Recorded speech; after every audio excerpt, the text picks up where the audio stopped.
নমস্কার বন্ধুরা, আমি Priyanka. Welcome back to my channel. বন্ধুরা, আজকে আমি বানিয়ে দেখাবো এই গরমের দিনে সাবেকি রান্না। আর এটা তেল হলুদ ছাড়াই রান্নাটা হবে। এটা একটা বহু পুরনো রেসিপি। তাও তাও হচ্ছে স্পেশাল, এটা ঠাকুরবাড়ির রান্না। তো এখানে কিন্তু আমি 200 গ্রাম পটল নিয়েছি।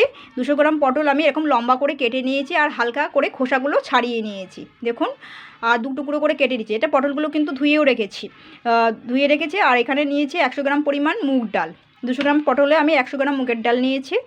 আর 1 গ্লাসের কাছাকাছি আমি দুধ নিয়েছি। এটা হচ্ছে গরুর দুধ, আপনারা চাইলে গুঁড়ো দুধও ব্যবহার করতে পারেন। আর এখানে নিয়েছি গাওয়া ঘি, তেজপাতা নিয়েছি। আর নিয়েছি এখানে আস্ত জিরে নিয়েছি 1 চামচ। আর নিয়েছি 4টে কাঁচা লঙ্কা। আর আদা নিয়েছি, আদা যা নিয়েছি এটা 2 চামচ মতন আদা হয়ে যাবে। তো এখানে 4টে কাঁচা লঙ্কা, আদা আর এই জিরেটা, আস্ত জিরে আমি একসঙ্গে পেস্ট করে নেব। দেখুন, এখানে একটা কড়াই বসিয়ে দিয়েছি। কড়াইতে আমি এবারে 100 গ্রাম মুগের ডালটা দিয়ে দেবো। আর মুগের ডালটা পুরালে হবে না, জাস্ট 2 মিনিট মতন হালকা নাড়াচাড়া করে নিতে হবে, হালকা ভেজে নিতে হবে।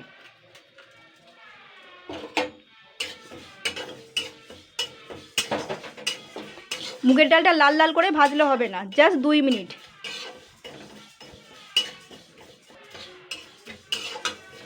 জাস্ট 2 থেকে 3 মিনিট, তার বেশি না।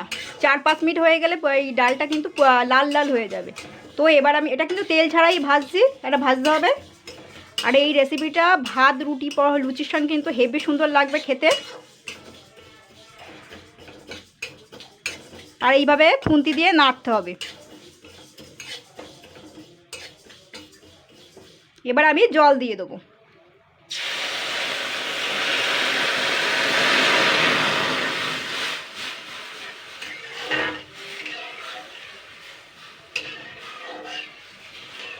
এবারে এই ডাল ধোয়ার যে আমি এরকম করে একটুখানি হালকা নেড়ে ছেড়ে নেব। এই ওপর দিয়ে যে জলটা, নোংরাটা বেরিয়েছে, এটা আমি ওপরের জলটা আমি ফেলে দেবো। ডালটাকে এই মুগ ডালটাকে এইভাবেই কিন্তু ধুয়ে নিতে হবে। হাই খুন্তিতে নেড়ে নিলাম। তো এবার ওপরে যে জলটা দেখুন নোংরাটা বেরিয়েছে, এটা আমি ফেলে দেবো।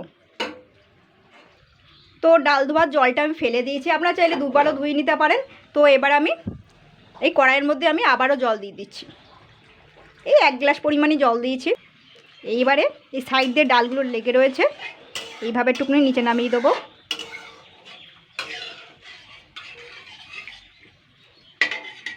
এইবারে যে যে পটলগুলো কেটে রেখেছিলাম সেইগুলো আমি দিয়ে দেবো।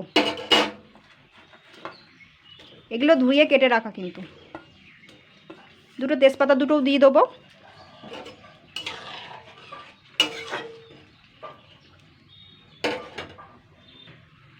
তো এখানে আমি একটুখানি 1 চামচ নুন আর 1 চামচ চিনি দিয়ে দিচ্ছি। নুনটা যেন কোনো রকম বেশি না হয়, চিনি একটু বেশি হলে অসুবিধা নেই, নুন যেন বেশি না হয়। তো এবারে এই মুগ ডাল আর এই পটলটা সিদ্ধ করতে হবে।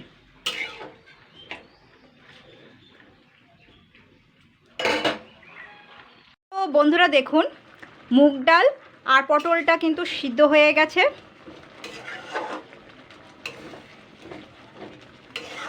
তো এবার আমি এই কড়াই থেকে নামিয়ে নেব, একটা বাটিতে তুলে নেব মুগ ডাল আর এই পটলটা। পুরো ডালটাকে কিন্তু ভালোভাবে গলিয়ে নিতে হবে। তো মোটামুটি আমি কড়াই থেকে ডাল আর পটলটা আমি নামিয়ে নিয়েছি। জাস্ট কড়াইটা একটু হালকা গরম হয়েছে। এবার আমি 2 চামচ মতন ঘি দিচ্ছি।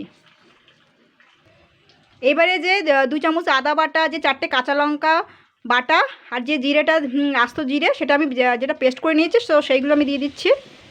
জাস্ট এটাকে আমি 2 মিনিট নাড়াবো, বেশি কষানো যাবে না, জাস্ট 2 মিনিট।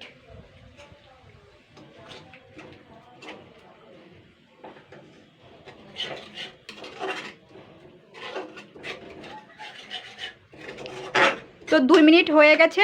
এবারে মুগ ডাল আর পটলটা, সেদ্ধ করা পটলটা আমি দিয়ে দেবো।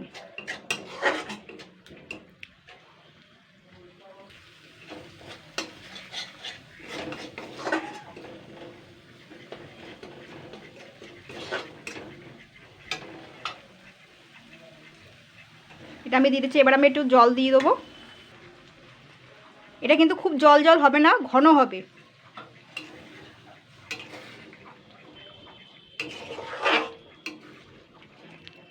এবার আমি যে দুধটা রেখেছিলাম সেটা আমি দিয়ে দেবো।